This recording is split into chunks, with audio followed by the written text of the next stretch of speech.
going to discuss what we refer to as binomial distribution. If we can recall, in our previous module, we have developed the notion of a random variable and discrete random variables and their corresponding probabilities. In this module, we want to determine if a probability experiment is a binomial experiment, and also we want to find binomial probabilities using the binomial probability table and with the use of a calculator. Okay, and here let's recall the concept of probability distributions for discrete random variables.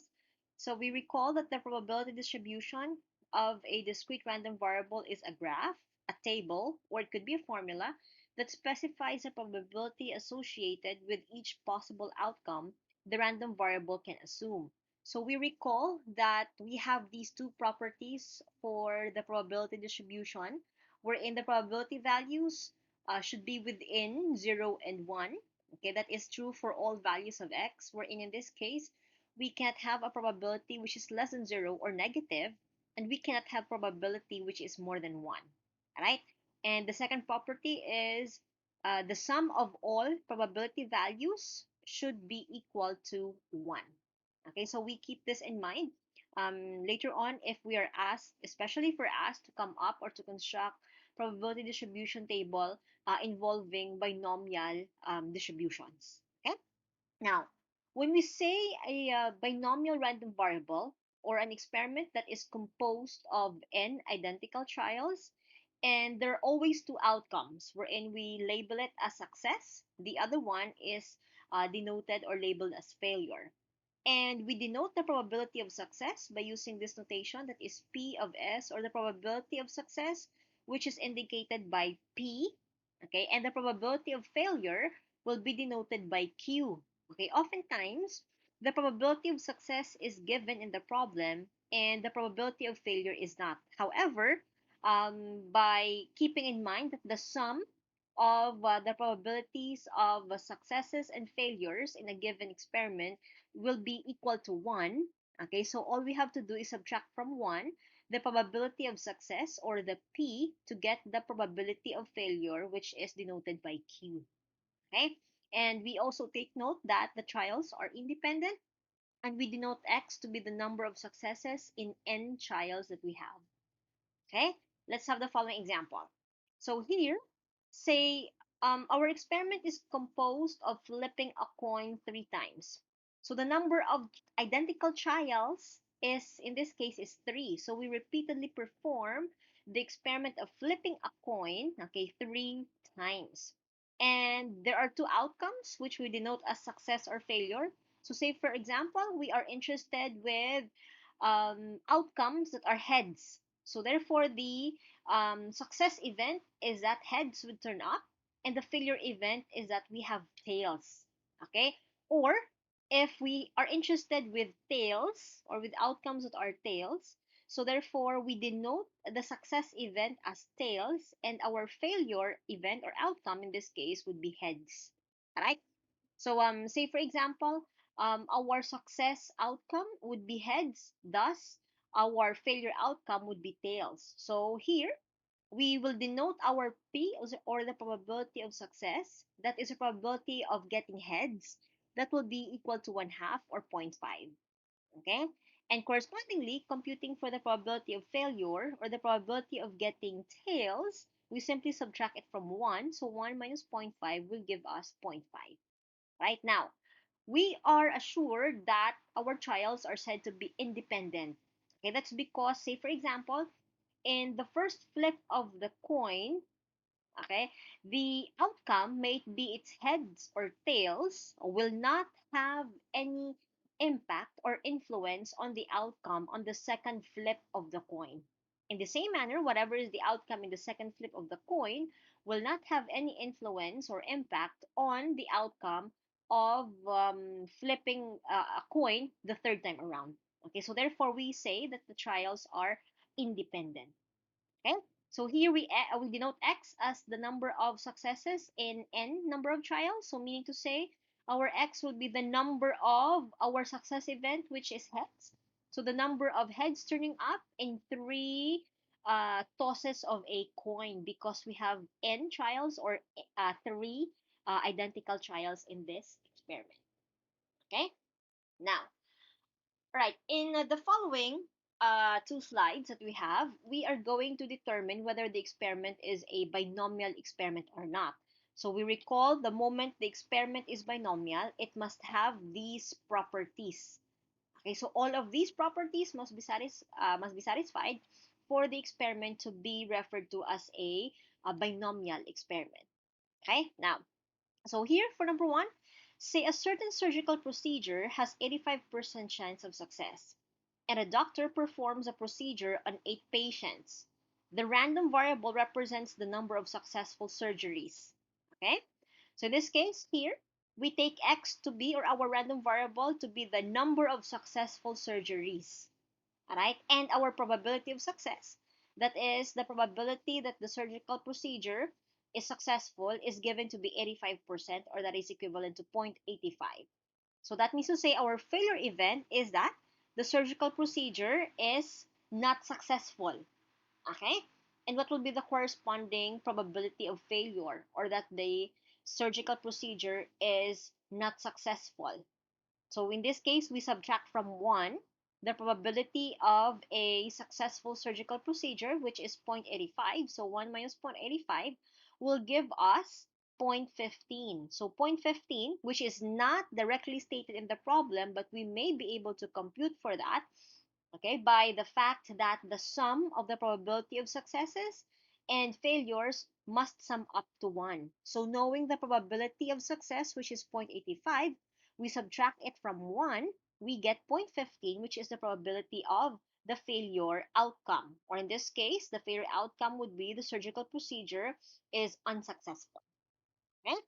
Now, do we have identical trials? Okay, so the surgery is to be conducted on 8 patients. So mean to say we'll have 8 identical trials. Now we ask ourselves, are each trial independent? That is, whatever is the outcome on the first patient, will that dictate, or will that have any influence or impact on the outcome of the surgery for the second patient, for the third patient, up to the 8th patient? Okay, so the answer there is no. Right? So whatever outcome will the first patient have, okay, will not have any influence on the succeeding outcomes of the remaining trials that is involved in this experiment. So that means to say we have trials that are independent. Okay, so all of the properties for a binomial distribution or the binomial experiment are satisfied. So therefore, this experiment here is an example of a binomial experiment. Okay, now let's proceed to our second example. Say a jar contains 5 red marbles, 9 blue marbles, and 6 green marbles. So you randomly select 3 marbles from the jar without replacement. Take note, so recall of our concept of without replacement. So meaning 3 marbles are to be chosen from the jar, or to be picked from the jar. Okay, so here I'll take the first pick. Alright, so whatever was picked in the first draw will not be replaced, or will not be put back in the jar before I make the second selection, before I make the third selection. That is without replacement. Okay, now here the random variable represents the number of red marbles. Okay, so again, let us recall the different properties if we have satisfied all of them for this to be a binomial experiment. Okay, so first things first is that there must be an identical trial. So the experiment involved here is having to select red marbles, okay, or 3 marbles from the jar. So mean to say there will be 3 identical trials, okay, or there will be 3 trials. All right. However, in this case, take note, it's without replacement. Okay, now are there two outcomes? Okay, we have a success outcome and a failure outcome. So our x is the random variable representing the number of red marbles. So meaning our success event is the event that we get a red one. So our failure event is that we do not get a red one. So meaning it could be a blue one or a green one. All right? So we have two possible outcomes. Now, The question is, do we have trials that are independent, meaning whatever is the outcome in the first selection of the three marbles, okay, will that have any influence or impact on the second pick or on the third pick? Okay, so take note if this is without replacement. So whatever had been picked in the first draw will not be put back before you make the second pick or before you choose the second marble. So meaning the total number of marbles in the jar will not be the same once you make the first pick or the first draw because it will not be replaced. So after you make the second draw, the total number of marbles in the jar will not be the same, okay, before you make or in this case, when you make the third draw or the third pick of the marble. That's because it's without replacement. So meaning, whatever is the outcome in the first draw will dictate or will influence the outcome in the second draw, and in the same manner will influence the outcome of the third draw. Okay, that's because it's without replacement. So in this case, the trials are not independent. So therefore, this is not a binomial experiment. Okay, so I will need you to take note of that. Right? Now, so here, how do we determine the binomial, or how do we come up with the binomial probability distribution? Okay, so we take note of the following. We say f of x because it's a function of x. Okay, that is, x will be the number of successes that we have identified. So the moment we have defined our random variable x, okay, whatever is our random variable x, the number of whatever, then that will indicate the success event. Okay, so x here will be the number of successes, n is the number of trials, p is the probability of success in one trial, and q will be the probability of failure. So again, all we have to do is subtract from 1 the probability of a successful trial. Okay, now we take note of this notation. Okay, take note there is no bar here that does not indicate it's a fraction. However, we make use of this notation to indicate the combination formula. Okay, so for the binomial probability distribution, we have f of x, which is taken to be or is equal to n taken x at a time, or the combination of n number of trials taken x at a time. We multiply it with the probability of success raised to x times the probability of failure raised to n minus x. Okay, so we take note of the following. Now, what do each of this part of our formula? What do they mean? What do they indicate? Okay, so here, this n taken x, or the combination of n trials taken x at a time, indicates the number of ways of getting the desired results. Okay, and the p to the x, take note, p is a probability of success. This indicates the probability of getting the required number of successes. And here we have q. Q is a probability of failure raised to n minus x. This indicates the probability of getting the required number of failures. Okay, now let's apply that formula, okay, in this example. So say a survey indicates that 41% of Filipino women consider reading as their favorite leisure time activity. So you randomly select 4 women and ask them if reading is their favorite leisure time activity. So we are asked to find the probability that letter A, exactly 2 of them would respond yes, and letter B, at least 2 of them would respond yes, and letter C, fewer than 2 of them would respond yes. So if you are given this problem, okay, so first things first is to always define what the random variable x is. The moment you have identified or defined the random variable x, that will indicate your success event. Once you have identified the success event, then you may be able to determine from the problem the corresponding probability of that success event. And correspondingly, you may be able to solve for the probability of failure, which is denoted by Q, if in any case it's not indicated directly in the problem. So you may be able to compute for that by the fact that we simply subtract from 1 the probability of success to get the corresponding value of Q, or the probability of failure. Okay, so in this problem, we denote our X to be the number of Filipino women who consider reading as their favorite leisure time activity. Okay, so take note that we randomly select for women. So meaning to say the experiment involves having to ask women, okay, if they consider reading as their favorite leisure time activity. And we're going to do that 4 times because 4 women are involved. Okay. And here we denote if this is our x to be our random variable, which is the number of Filipino women who consider reading as their favorite leisure time activity. Our success event is the event that they consider reading as their favorite leisure time activity. And in this case, it will be the probability that they would consider reading as their favorite leisure time activity, which is denoted by P. And from the problem, that corresponds to 41% of them. And that is equal to 0.41. Okay?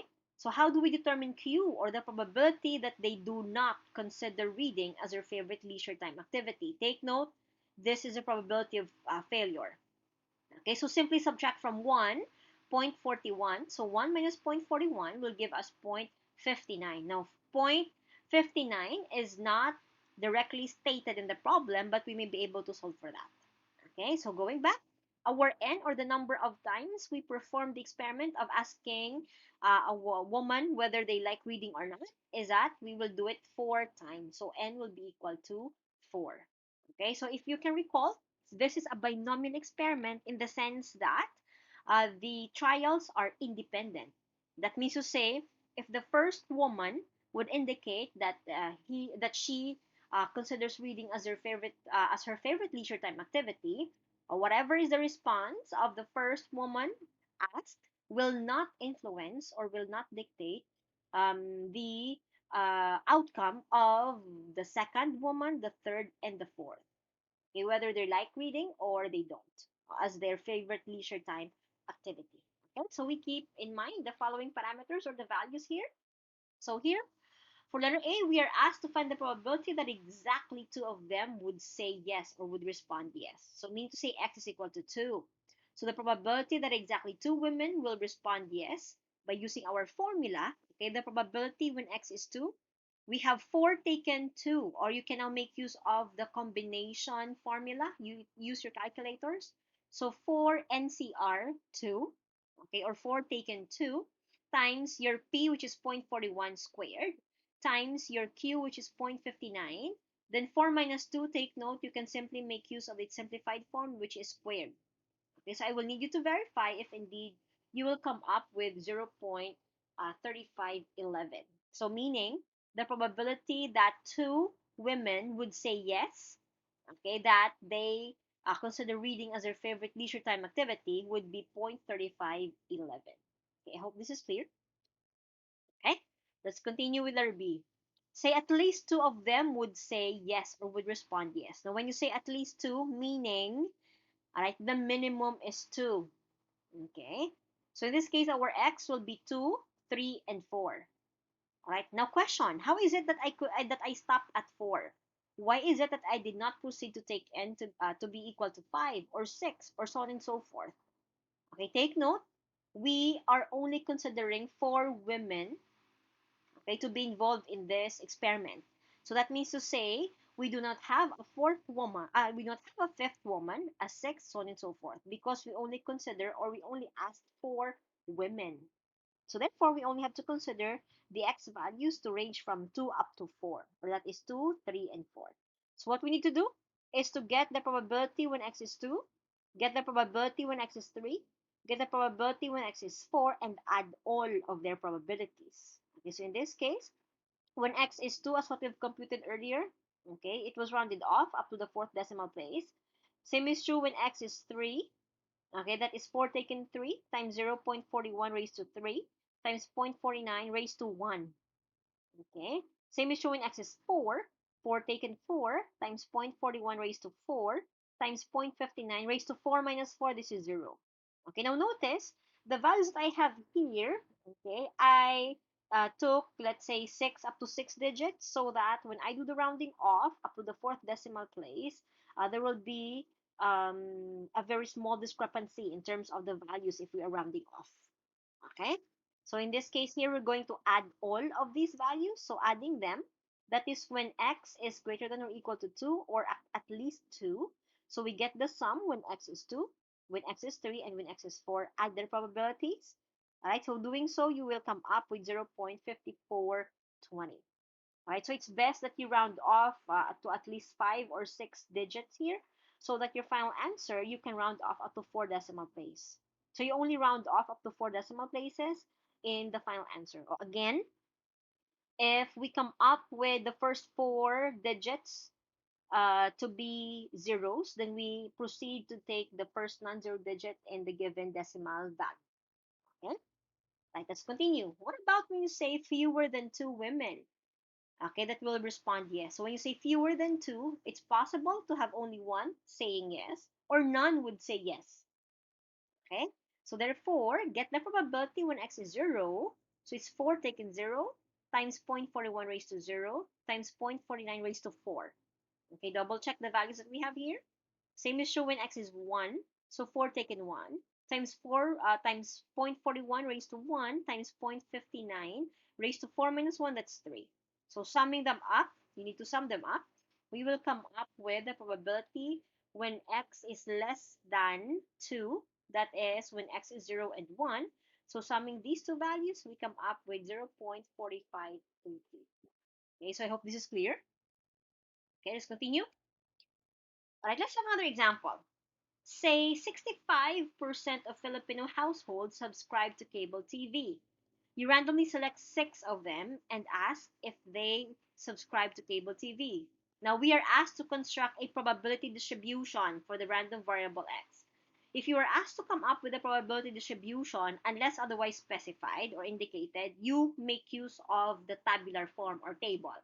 So mean to say you have to compute for their individual probabilities, and later on, to ensure that you have come up with the correct probability distribution, you double check if the two properties for a probability distribution were satisfied.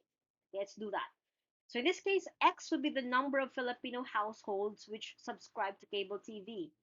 Okay, so N would be 6. Okay, P is 0.65, or that's equivalent to 65%. So subtracting this from 1, we get Q, which is equal to 0.35. Okay, now take note, we are going to come up with a table. So that means to say we have to compute for their individual probabilities, meaning you will need to compute when x is 0, when x is 1, when x is 2, when x is 3, 4, 5, and 6. Okay, and doing so, when x is 0, okay, when x is 0, using our formula, 6 taken 0 times 0.65 raised to 0 times 0.35 raised to 6 minus 0. Or this is simply equal to 6. Okay? Now you continue, you round off to the fourth decimal place up until when x is 6. So I will need you to verify if I have the correct values. Okay? So if I do, you can pause the video and then you can verify that. Okay? So we will need to come up with the table because we are asked to come up with the frequency distribution. Okay? Or in this case, the probability distribution, because that will involve probability values. So coming up with a table. Okay, so when x is 0, we are doing this horizontally, but you can also make use of the vertical table.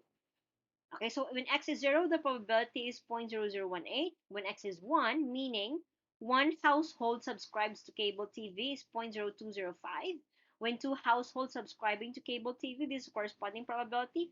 The same is true when x, or the number of households subscribing to cable TV, is 3, 4, 5, or all of them that were asked would indicate that they subscribe to cable TV. So this is the corresponding probability.